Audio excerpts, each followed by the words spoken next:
Hello everyone, स्वागत है आप सभी को हमारे इस यूट्यूब चैनल के एनजी क्लासेस में। तो दोस्तों, आज की इस वीडियो में हम लोग बात करने वाले हैं ये जो पार्लियामेंट की सीरीज जो चल रही है पार्ट 8 के ऊपर हम लोग बात करने वाले हैं। इससे कि पहले हम लोगों ने ऑलरेडी पार्ट 7, पार्ट 6, पार्ट 5, 4, 3, 2, 1 कर चुके हैं। अगर आप लोग वो वाले वीडियो नहीं देखे हैं तो आप प्ले लिस्ट में जाकर देख सकते हैं।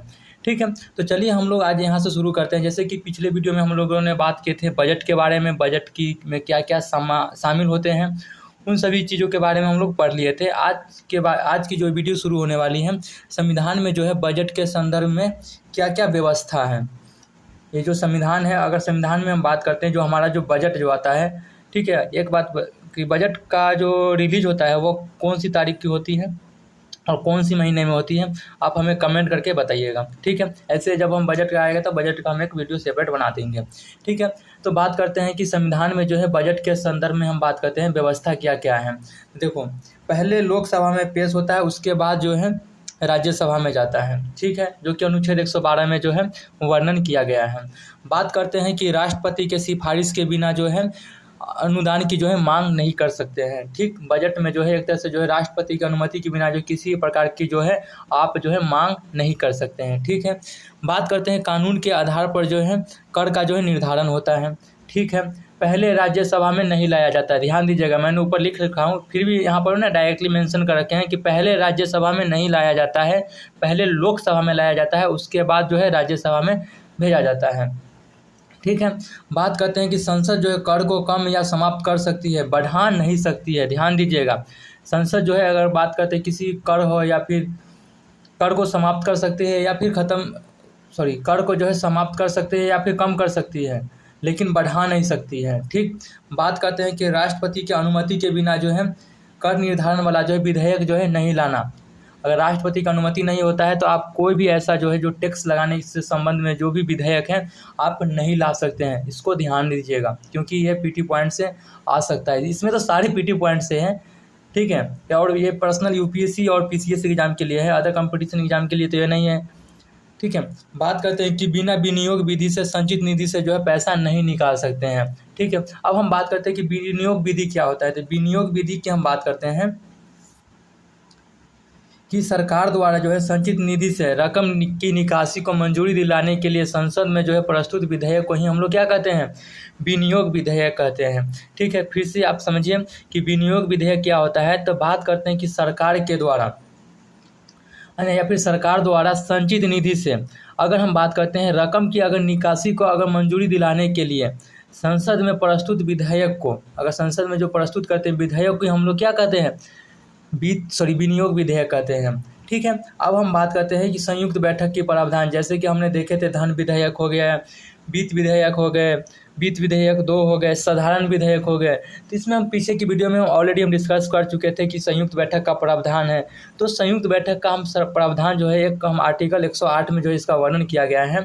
ठीक है, तो हम बात करते हैं कि संयुक्त बैठक जो है कौन कौन सी कंडीशन में जो है संयुक्त बैठक का प्रावधान है। ठीक है, तो आज देखो, कोई भी ऐसा प्रस्ताव है जो कि दूसरे सदन द्वारा जो है अस्वीकार कर दिया गया हो, तो इसके ऊपर जो है एक तरह से है संयुक्त बैठक का जो है प्रावधान है। ठीक है, बात करते हैं संसद द्वारा संशोधन मानने से इनकार कर दिया गया हो, तभी भी एक तरह से हम बात करते हैं कि उस पर जो है संयुक्त बैठक का प्रावधान है। ठीक, इसकी अध्यक्षता कौन करते हैं। तो संयुक्त बैठक जब होती है तो उसकी अध्यक्षता की हम बात करते हैं तो लोकसभा के अध्यक्ष के द्वारा जो है किया जाता है। ठीक है, बात करते हैं दूसरे सदन ने विधेयक पास किए हुए अगर 6 महीना हो गया है तो उसको गतिरोध के आधार पर जो है संयुक्त बैठक का जो है प्रावधान है। ठीक, बात करते हैं विधेयक को लेकर किसी भी प्रकार की गतिरोध हो तो उसके ऊपर भी हम लोग क्या कर सकते हैं, संयुक्त बैठक का जो है प्रावधान लागू है भाई, कर नहीं सकते हैं। नई लोकसभा गठन होने के बाद जो है दोनों सदन की जो है संयुक्त बैठक होती है। ठीक है, बजट सत्र के जो है पहले बैठक में भी एक तरह से जो है संयुक्त बैठक होती है। जैसे कि हमने पीछे के जो वीडियो देखे थे धन विधेयक हो गए, वित्त विधेयक हो गए, तो कौन कौन सी ऐसी विधेयक है जिस पर जो है संयुक्त बैठक का जो है प्रावधान है। तो देखो, संयुक्त बैठक बुला सकते हैं साधारण विधेयक पर। ठीक है, और वित्त विधेयक फर्स्ट और वित्त विधेयक सेकेंड। संयुक्त बैठक कौन बुलाते हैं, कौन सी आर्टिकल में वर्णन किया गया है, आप हमें कमेंट करके बता दीजिए। अगर आप पीछे की वीडियो अगर कंटिन्यूटी देखते आए हैं तो आपको इस चीज़ की जानकारी होगा कि संयुक्त बैठक का वर्णन कौन से आर्टिकल में और किसके द्वारा ये कराया जाता है। ठीक है। इसकी तो अध्यक्षता लोकसभा के अध्यक्ष ही करते हैं, लेकिन आपको इसको थोड़ा कमेंट करके बताना पड़ेगा, क्योंकि हमें तो जानकारी होनी चाहिए ना कि हाँ आप देख रहे हैं तो आपके पास वो नॉलेज है, नहीं तो हम तो फिर बताएंगे आगे चल के, तो पीछे तो बता चुके हैं ऑलरेडी। ठीक है। 1/10 भाग पर जो है बुलाया जा सकता है कुल संसद का। ध्यान दीजिएगा, कुल सभा के जो है नियम के अनुसार, लोकसभा के जो है नियम के अनुसार जो है संयुक्त बैठक का जो है शेड्यूल चलता है। ठीक है। अब हम बात करते हैं कि संयुक्त बैठक होता है अगर उसमें किसी प्रकार की गतिरोध है, जिसमें मतदान वगैरह करने के लिए क्या क्या प्रक्रिया है। देखो, मतदान क्या होता है कि उपस्थित एवं बहुमत देने वाले में क्या होता है कि आधे से अधिक लोगों की जो है आवश्यकता होती है। ओके। अब हम लोग बात करते हैं बजट खर्च। बजट खर्च कितने प्रकार के होते हैं, तो बजट खर्च की हम बात करते हैं तो 2 प्रकार के होते हैं, जैसे कि भारित खर्च और गैर भारित खर्च। ठीक है। गैर भारित खर्च हो गया। बात करते हैं भारित खर्च क्या होते हैं, तो भारित खर्च में क्या होता है कि अनिवार्य खर्च ही इसमें क्या होते हैं, शामिल होते हैं। ठीक है। संसद में जो है इसके ऊपर किसी भी प्रकार की जो है मतदान नहीं होता है, चर्चा होना संसद में, इसके ऊपर जो है चर्चा होता है संसद में। ठीक है। बात करते हैं कि इसमें शामिल है, जैसे कि जो भारित खर्च में है कौन कौन सी ऐसा खर्च है जो इसमें शामिल है, तो जैसे कि हम बात करते हैं राष्ट्रपति और उपराष्ट्रपति के क्या हो गए, वेतन हो गए, पेंशन हो गए इत्यादि वगैरह। वही दूसरी तरफ हम बात करते हैं संसद द्वारा निर्धारित जो है सभी खर्च हो गए, इसी में शामिल होते हैं। कौन सी खर्च में, तो भारित खर्च में। यह जो किसके प्रावधान में आता है, तो बजट के अंतर्गत आता है। वहीं दूसरी तरफ हम बात करते हैं लोकसभा और राज्यसभा के अध्यक्ष एवं उपाध्यक्ष के वेतन हो गए, भत्ता हो गए, पेंशन हो गए। ठीक है। बात करते हैं उच्चतम न्यायालय यानी कि सुप्रीम कोर्ट के जो है न्यायाधीश के जो है वेतन और पेंशन। ठीक है। लेकिन हाई कोर्ट में थोड़ा ध्यान से सुनना पड़ेगा आपको, लेकिन हाई कोर्ट यानी उच्च न्यायालय के न्यायाधीश के पेंशन मिलता है। ध्यान दीजिएगा, न्यायाधीश के पेंशन मिलता है, सैलरी नहीं मिलता है। यह जो है सैलरी जो है राज्य के संचित निधि पर मिलता है। जब आपको हम हाई कोर्ट पढ़ाएंगे तो उसमें आपको पूरा इसका डिटेल्स बताएंगे। ठीक है। बात करते हैं फिर कि भारत सरकार के जो है सभी ऋण इसमें जो है शामिल होते हैं। ठीक है।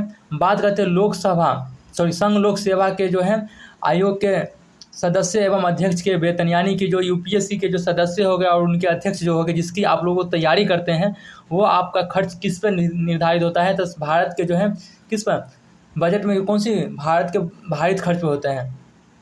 ठीक है। अब हम बात करते हैं क्या, बजट पारित होने की प्रक्रिया। एक बात तो ये भी तो है ना, गैर भारित खर्च। गैर भारित खर्च में क्या होता है कि इस पर जो है मतदान होता है और चर्चा भी होता है, लेकिन भारित खर्च में मतदान नहीं होता है, ये बात ध्यान में रखना पड़ेगा। अब हम बात करते हैं बजट पारित होने की प्रक्रिया। ठीक है। तो मैं सोच क्या रहा हूँ, चलो कर देते हैं बजट पारित होने की प्रक्रिया। चलो देखते हैं।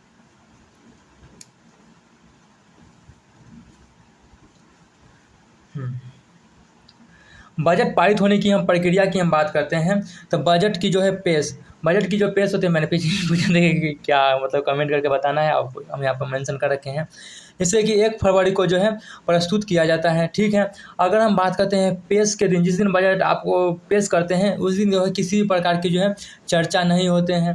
ठीक है। लोकसभा में पेश करना, लोकसभा के बाद जो है राज्यसभा में जाता है। ठीक है। बजट दस्तावेज में क्या क्या शामिल होते हैं, तो हम बात करते हैं बजट के भाषण शामिल होता है। ठीक है। वार्षिक वित्तीय विवरण शामिल होता है, अनुदान की जो है मांग शामिल होता है, विनियोग विधेयक शामिल होता है, और FRBM एक्ट 2003 ये आपको इकोनॉमिक्स से पढ़ने के लिए मिलेगा। ठीक है। ये भी शामिल होता है। आम बहस की हम बात करते हैं, उसके बाद क्या, तो बजट जो है 6 चरण से गुजरता है। ये आपका ना एक वनडे जो एग्जाम होती है उसमें पूछा जाता है। ठीक है। आपको भी जानकारी होना चाहिए। तो बजट की पेश हो गए, पारित होने की प्रक्रिया हम देख रहे हैं। उसके बाद आम बहस होती है। आम बहस जो होती है 3 से 4 दिन तक बहस होती है। ठीक है। लोकसभा चाहे तो पूरे बजट पर जो है चर्चा कर सकती है। बहस में जो है प्रश्न की जानकारी जो है वित्त मंत्री द्वारा जो है दिया जाता है। हमारे देश का भी वित्त मंत्री कौन है, आप हमें कमेंट करके बताइए, इतना भी तो करना पड़ेगा। विभागीय समिति द्वारा हम बात करते हैं जांच। उसके बाद क्या होता है, आम बहस के बाद जो है विभागीय समिति द्वारा जो है जांच होता है, जिसमें हम बात करते हैं 24 विभागीय समिति होते हैं, जिसमें से बात करते हैं 16 जो है लोकसभा के अंडर में होते हैं और 8 जो है राज्यसभा के अंदर में होते हैं। ठीक है। अब बात करते हैं प्रत्येक समिति में जो है 31 सदस्य होते हैं, जिसमें से हम बात करते हैं 21 जो है लोकसभा से होते हैं और 10 जो है राज्यसभा से होते हैं। रिपोर्ट पर जो है सदन जो है चर्चा करता है। ठीक है। अगर इसके ऊपर किसी प्रकार का अगर रिपोर्ट है तो उस पर जो है सदन जो है चर्चा करता है। और यह जो विभागीय समिति है यह कब से शुरू हुआ है, तो यह जो है 1993 से जो है शुरू की गई थी। ठीक है। अब हम बात करते हैं अनुदान की मांग पर जो है मतदान। ठीक है यार, थोड़ा हम ही नोट्स बनाए हैं, अगली बार से ध्यान देना पड़ेगा। चलो कोई नहीं। अनुदान की मांग पर जो है हम लोग बात करते हैं मतदान। मतदान कैसे कैसे होता है, सभी मंत्रालय द्वारा जो है इसको जो है प्रस्तुत किया जाता है। ठीक है। पूर्ण मतदान के बाद जो है कोई भी अनुदान दिया जाता है और वह एक तरह से क्या होता है, अनुदान जो है बन जाता है। मतदान लोकसभा में होता है और चर्चा की बात करते हैं तो लोकसभा और राज्यसभा दोनों में होता है। ध्यान दीजिए, पीटी पॉइंट है भैया, ये आपको यहाँ पर ध्यान देना पड़ेगा। ये तो सारे इंपॉर्टेंट है, लक्ष्मीकांत का नोट्स है भैया, आप क्या चाहते हो। हाँ, बात करते हैं मतदान के समय विपक्ष द्वारा जो है कटौती प्रस्ताव लाया जाता है। जो कटौती प्रस्ताव जो होते हैं कितने प्रकार के होते हैं, 3 प्रकार के, जैसे कि नीति कटौती प्रस्ताव हो गया, आर्थिक कटौती प्रस्ताव हो गया और सांकेतिक कटौती प्रस्ताव हो गया।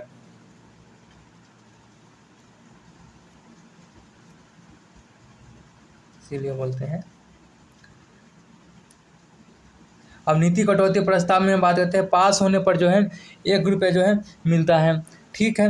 बात करते हैं आर्थिक कटौती प्रस्ताव में बात करते हैं राशि को जो है कम करके जो है सरकार को जो है दिया जाता है। ठीक है। सांकेतिक कटौती प्रस्ताव जिसमें बात करते हैं 100 रुपये की जो है कमी करके जो है सभी राशि को जो है दे दिया जाता है। ठीक है। कटौती जो है नीति कटौती प्रस्ताव जो पास होने पर 1 रुपया मिलता है, मांग की जो है असहमति पर लाया जाता है। ध्यान दीजिएगा, शायद लगता है कि यहाँ पर आपको समझ में नहीं आया होगा, फिर से आपको देखो।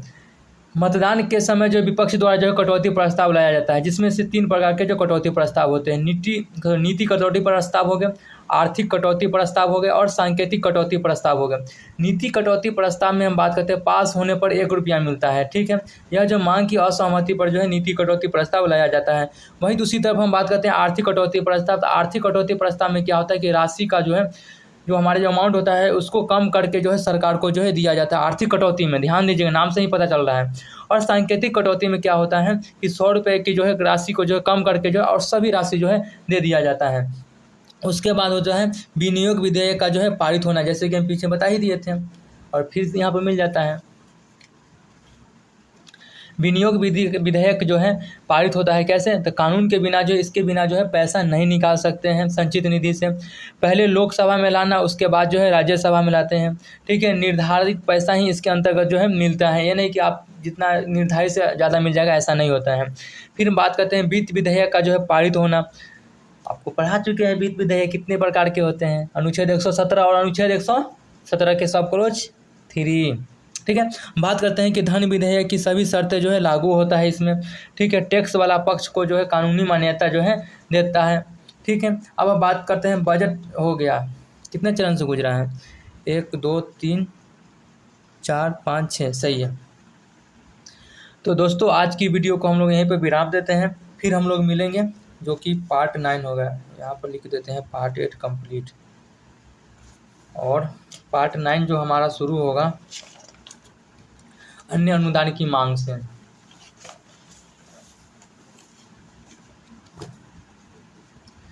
जो कि पार्ट 9 से। तो ठीक है दोस्तों, फिर हम लोग मिलते हैं नेक्स्ट वीडियो में। तब तक के लिए बाय बाय, धन्यवाद, थैंक यू। पढ़िए, मन से पढ़िए और नोट्स इसको प्रॉपर बनाइए। ये मत रहिए कि नोट्स मिल जाए, नहीं, आपको खुद से नोट्स बनाना चाहिए। ठीक है। इससे क्या होगा कि आपका एक बेनिफिट रहेगा, और जब मेंस का आप प्रैक्टिस कीजिएगा तो आपको उसमें ना एक फ्रेम जो होता है ना डेवलप करने का जो ऑप्शन मिल जाएगा कि कोई भी वर्ड को हम कैसे जो उसको ना फ्रेमिंग कर सकते हैं। और किसी का नोट्स लेकर फिर उसका कॉपी करना नहीं हो पाएगा, हमारे जैसा लग रहा है आपको। देखिए, इसको ट्राई कीजिए, नहीं होगा तो अंतिम हम PDF दे देंगे, ऐसा कोई दिक्कत नहीं है, लेकिन खुद से ट्राई कीजिए। ठीक है। तो फिर हम लोग मिलते हैं पार्ट 9 में। ओके, तब तक के लिए बाय बाय।